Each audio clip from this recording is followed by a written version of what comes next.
Today we're going to be looking at how to subtract integers.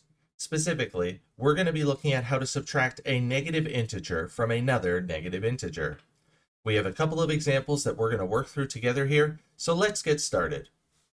For question number 1, we're being asked to subtract negative 24 from negative 12. And looking up top here, we can see highlighted in yellow that whenever we're subtracting negative integers, our answer is going to increase in value. So in order for us to solve this subtraction problem, we're actually going to solve this using addition by adding the opposite. So our negative 12 is going to remain a negative 12, but we're going to write an equivalent problem so that we can use addition to solve this. So we're going to be adding instead of subtracting, and we're going to add the opposite of negative 24. Well, the opposite of negative 24 is 24, so we're going to add 24 onto negative 12. Well, when we do that, it's going to take us 12 to get from negative 12 to 0, and then we're still going to have 12 left over, so our answer is going to be a positive 12.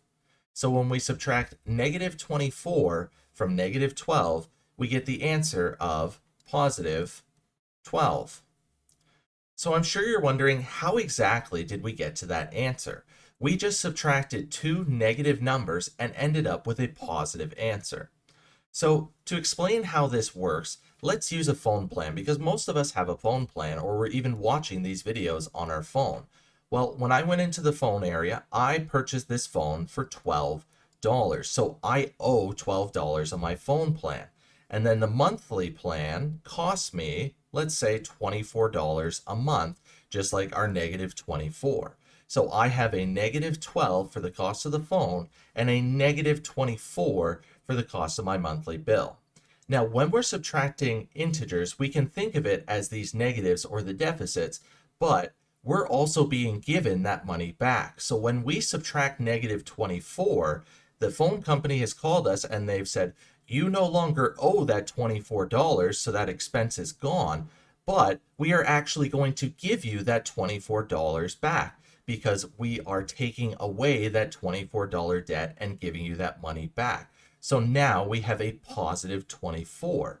And when we have that positive 24, we can just solve this the same way we did with the other problem. So we owe negative 12 for the phone, and then we have a credit of $24 because we've been given that $24. So we're going to have the same end amount of being in the positive for $12.